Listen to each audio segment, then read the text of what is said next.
story of W.F. Kumuyi. They brought a madman bound in chains. And when he's thrown out, he looked at the people. The madman was all over the place. He said, leave him. Hello friends, welcome back to my channel, Christ Truth Hub, and thanks to all our subscribers.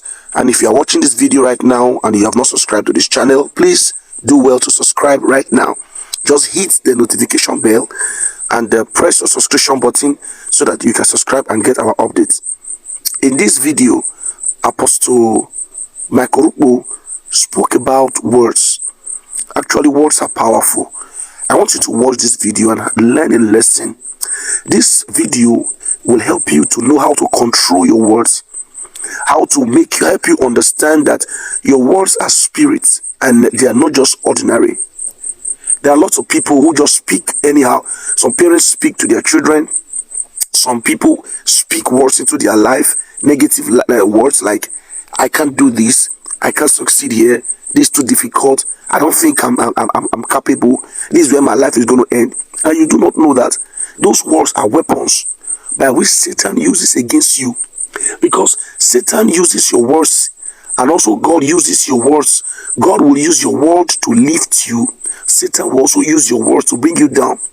So your word is a landmark by which you can access any level, and your words are also landmark that can restrict you below any level. So if you want to go far in life, you have to understand the place of words and how to understand that words are navigatory pathways in the spirit by which things can be controlled, things can be manipulated, things can be accustomed to work, and things can be accustomed not to work. It all depends on how you use it. The Bible said that, behold, I give unto you life and death. They are the power of your tongue. He said, choose life that you may live. So it is very important. Listen to this message and be blessed. Thank you.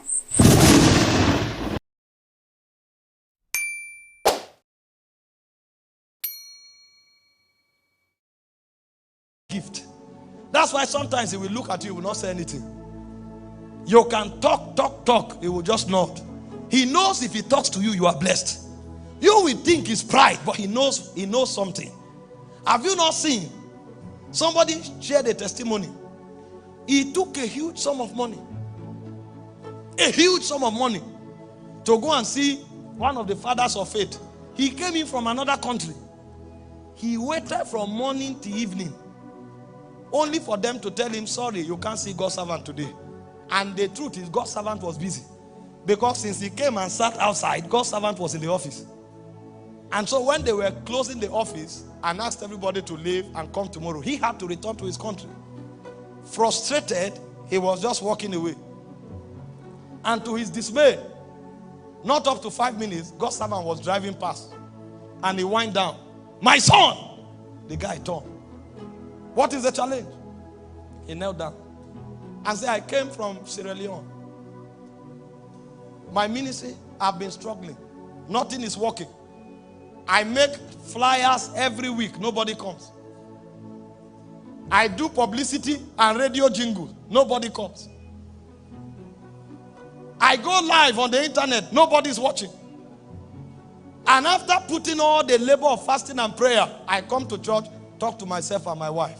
I'm tired. And God's servant looked at him. Go forward. That's all. Go forward. That's all. The man returned to his country the next Sunday. In fact, he came back Saturday night, so there was no time for mobilization.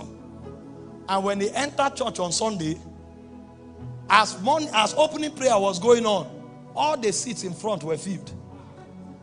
He now knelt down and began to ask God to help him. He has been shouting there since. But a man who has a mystery spoke. Without flyers, without radio jingle. How did the people come? What brought them? What happened there? What brought them? When he said go forward, all the spirits that are responsible for publicity went to work. That's when he discovered the remobilization. It's not flyers that do it. They are angels. Go forward. And without mobilization, hall packed. And that's how ministry began to move from glory to glory. I heard another story of W.F. Kumuyi. They brought a madman bound in chains. And when he's thrown out, he looked at the people. The madman was all over the place. He said, leave him. So the pastors thought he was talking to them. They now said, he is violent. If we leave him, he just smiled. When the pastor saw that he smiled, they now left him. When they left him, they discovered the demons already heard and left. So when they say leave him, the demons obeyed first before the pastors came into understanding. But how do these people become so powerful? They know the power of war, so they don't throw their words around. They know when they speak, things happen. When they speak, people are blessed. When they speak, spirits obey. Because it is a mystery in the spirit. Men who struggle, they don't know that wars mobilize spirits. That's why they talk anyhow. The moment you come into this understanding, your wars become few. Because you know your wars mobilize spirit. And you want to be careful the spirit you are mobilizing. That's the first mystery of spoken words. There are persons that have mobilized spirits against their own progress by the things they said. Nothing is working. And the spirit that is responsible for making things not to work, say, thank you for the permission, I will go to work now. And the spirit goes to full-time job and nothing ever works. And they don't know what is going on. It doesn't matter whether you know it or not. This is a reality in the spirit. Number 2, wars transmit life and death. I showed you already. In John 6:63, it said the words I speak, they are not communicative emphasis or realities. It said they are spirit and they are life. That means when you want to increase the quality of your life or the life of somebody, speak it. So life is encapsulated in words. So also is death encapsulated. And so if they ask you, where does life dwell? Life dwells in words.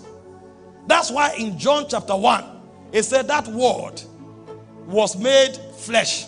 No, it said in the beginning was the word was with God, and the word was God. It said the same was with God in the beginning. All things were made by him. Without him was not anything made that was made. It said in him, in the word, it said was life. That means the capsule of life is words.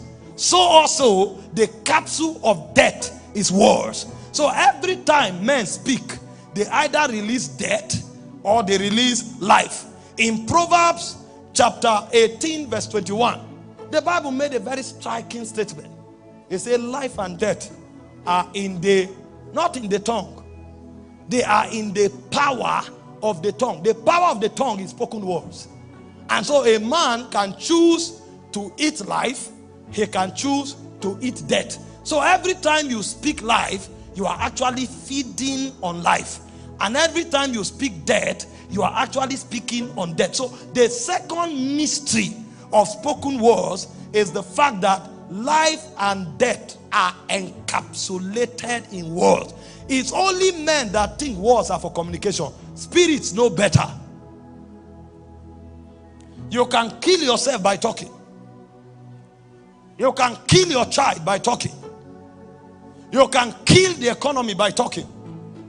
And so when men begin to understand the secret of power by words, they become careful what they say. Because when they speak death or they speak life. It's their choice. In Matthew chapter 8 verse 16 and 17, hear what happened here. It said, when the evening was come, it said they brought unto him many that were possessed with devils, and he cast the spirit out with his words and healed them. So you see that he applied these two principles here. Number one, he mobilized the demons out of the people by speaking. And number two,